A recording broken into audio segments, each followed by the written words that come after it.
Yellowfruit brand is a non-dairy frozen banana dessert.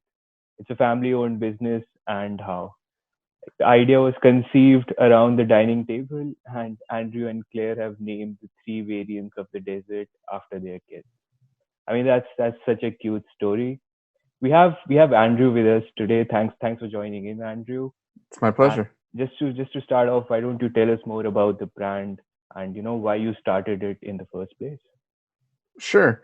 Well, yellow fruit, as you mentioned, is a frozen dessert like ice cream. The brand really started around our dining room table. So my family has some food allergies and some dairy intolerances, and so we were looking for something that we could feed the kids, that they would enjoy, but that we could make and make at home. And so we started making a product at home that was really more just an all fruit kind of dessert. And when we decided that it would be a good product to commercialize, it really needed some science. So we really shifted from more of a frozen fruit only dessert into something that was closer to ice cream with protein and fat and sugar and sort of all of the manufacturing processes that make real Right. ice cream. Interesting. And it has been like how long since you have been running this now? Well, it's been a few years. So the product has been on the market only since last April 2019, but development started back in 2017. So we did a couple of years worth of development and brand development and sales before we finally hit shelves in grocery stores with the product itself. Interesting. And Yeah. you did a course on ice cream technology yourself to learn about this. I did, yeah. So the University of Guelph has one of the longest running dairy schools in the world, and they do an ice cream Okay. short course, which is essentially like a crash course in everything to do with ice cream. Starts with the science of the molecules on day one, and by day seven you're talking about the business of selling ice cream, and so it was a good course. Gave me a lot of insights into the industry. Now, obviously, the For science sure. for ours is similar but not exact. So, Right. they would talk about things like ratios of cream to milk and sort of very dairy centric ideas. Right. Yeah, So even though we knew that part didn't really apply, the rest of it was pretty close. So for sure. anyone excited about the non dairy ice cream industry can certainly benefit a lot from that kind of Yeah. course for sure. Yeah, that's a good tip. I found something like very unique about your mission statement. I was reading on your website. You have like Uh-huh. four different mission statements. Like what's the reason behind having like four different mission statements? Well, yeah, I mean, they're not, I would say it's all sort of one big combined mission. But that's a good point. I've sort of laid it out as Right. um, four different ideas.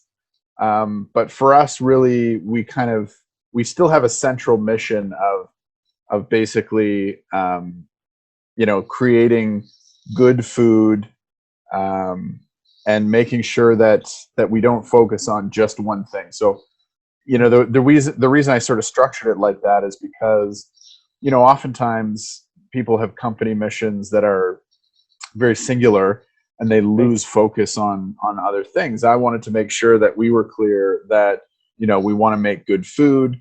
Um, we want our business to last. So there's an idea of sustainable growth, being profitable. Like all those things are really important. Our social mission. So the idea that we're always going to be thinking about our kids, which means we're thinking about the future, which means we're thinking about things like the environment. And then, of course, tying all that together, I sort of lump it under a central mission, right? So to Right. operate our company in a way that our business can be part of the community, balancing health, Right. balancing business, and balancing social. So it's more of like a lead into that central mission, if you will. Okay. Okay. Well, that makes sense. That makes sense. That's Yeah. unique. That's completely unique. And you are focused as a brand. Yellow Fruit is focused a lot on sustainability. So I guess throughout your supply chain, through manufacturing, packaging, distribution, and all, you Yeah. would be incorporating certain practices that are in line with sustainability. Can you talk a bit about that? Sure. Yeah. I mean, there's certain parts of our business that we can't control. And then there's other parts that are very much in our control. Sure. We control what we buy and from whom we buy our products, our ingredients, our inputs.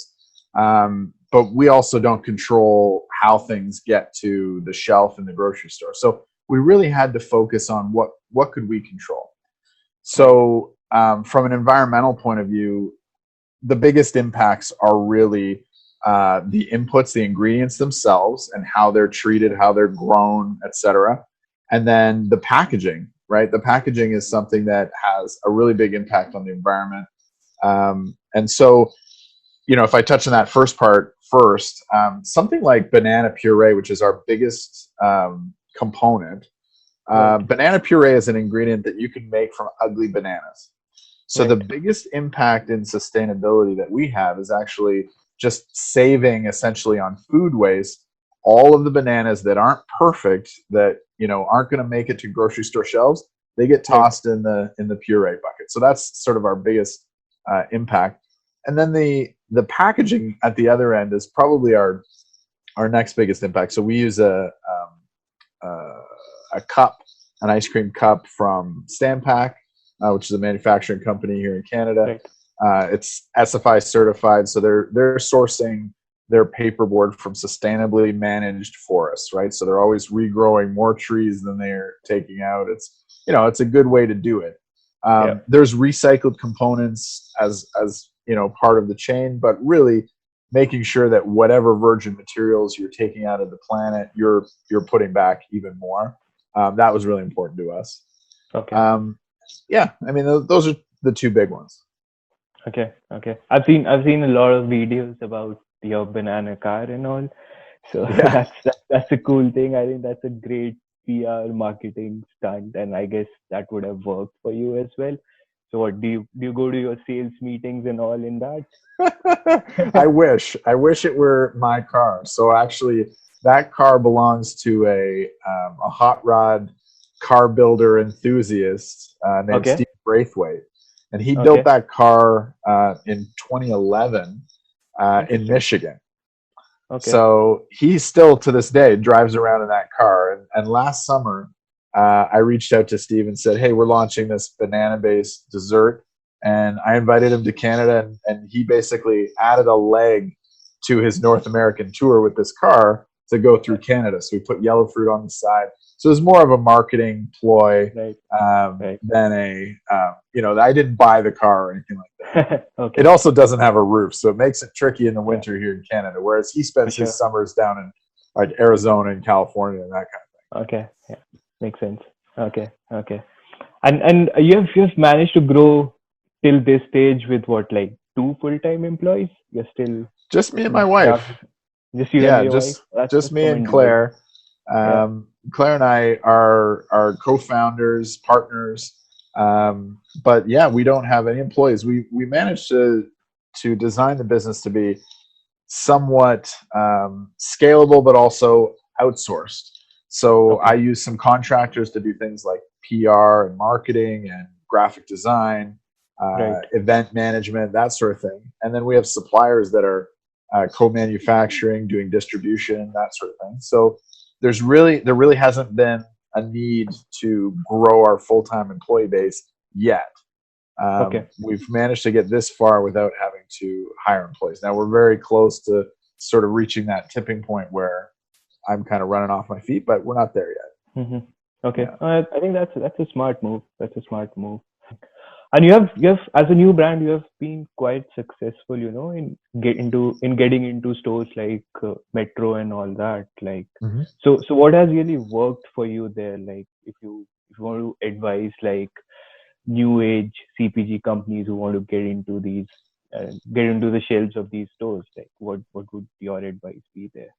Yeah, I think a lot of the buyers that I've worked with, Yeah. especially at the big chains, they know what the trends are. They are very savvy, Okay. and if you have a food product that tastes great, and checks the boxes that they are looking for, they will evaluate it. So a lot of Okay. times it comes down to being, it comes down to timing, really, like having the right thing at the right time, and then reaching out to the buyer and saying, I've got this thing that you need. Yeah. Because if it is truly something that they're looking for, whatever the latest fad is, or whatever the big trend is, if you have something that is better than a current market player, they'll try it. I think these buyers, especially in the natural food space, are very open to trying new stuff because they know that they've got to have the assortment. They've got to have their category with the best possible stuff. So you mentioned Right. Metro. I mean, the buyers at Metro are Mm-hmm. bringing in things from the U.S. that haven't hit shelves anywhere in Canada yet, just so that they Okay. can be first. Right, that kind of thing is Right. very cool. Okay. We also work with Longos and Sobeys and Loblaws. They all have sort of slightly different approaches to natural foods, which is Right. which is cool. I mean, some are sort of isolated, I would say. Like, so Loblaws, for example, their natural foods group is sort of separate in the store. It has separate buyers, but when you walk in that section in the store, that Mm-hmm. all that stuff is great. It's very specifically, natural stuff versus something like Sobeys. Right. They've put their natural foods. They've sort of spread it out all over the store, so it's more of a Yeah. treasure hunt. You find when you're shopping the jam category or the ice cream category or the crackers category, you find new Mm-hmm. products. Just so it's more of a discovery. I Right. think both approaches are really great, but it Okay. means as an entrepreneur trying to sell in, you have to know how that store approaches that your category essentially. Right. Right. Interesting. Lastly, Andrew, like I think you have delved into marketing. You have been a consultant in your career, and now you're a full-time entrepreneur. Like, what is one thing that you enjoy the most being the entrepreneur? I I think the consulting. I don't really miss the business development part of consulting, nor do I Okay. really enjoy business development, or sales as an Right. entrepreneur. Right. My favorite part of it is solving problems. So when I was a consultant, even when I was working for big brands and doing marketing, I really liked trying to solve a problem that maybe somebody hadn't solved before with some kind of Mm-hmm. creative solution. Usually, Yeah. technology is solving those problems. Yeah. And then now being a food entrepreneur, we're still solving problems, we're still solving Mm-hmm. challenges, but usually the problem I'm trying to solve is how do I reach another 100,000 people with no money? How do I spend no money and reach 100,000 people? What crazy thing can Mm-hmm. I do? Mm-hmm. So those sorts of things, it's Mm-hmm. always a challenge, right? It's basically how do I stretch my dollar, Mm-hmm. because I want to make sure that my business is sustainable. I can't really do much to my product once it's launched. It's out there, and you Right. hope people like it. So then it becomes, well, reaching people, and what do you say, and how do you craft a message, Mm-hmm. and then put your product as the hero. Right. So I find that very exciting and rewarding and fulfilling. That's what keeps me going. Interesting. So you're looking for Yeah. like more banana car events similar to Yeah, I that. mean that kind of Yeah. stuff. Like I would do the banana car again, if, Right. assuming COVID wasn't Yeah. happening this summer, we would have had the banana car up here again. Mm-hmm. Mm-hmm. But that kind of thing that catches people's eyes and gets you attention, this there's a lot of brands trying to do that, and I think the reason is because they're trying to go viral, they're trying to get an ROI because they can't afford to compete with really big companies who can just blanket Right. media, and Yeah. they can just buy a city. Oh, we'll just buy every Yeah. billboard in a city. That's how we'll get our awareness. I Yeah. can't do that, so I have to do tricky stuff. Yeah. Yeah. Those are good challenges to have in life, right? Absolutely, yeah, they're Yeah. fun. Yeah.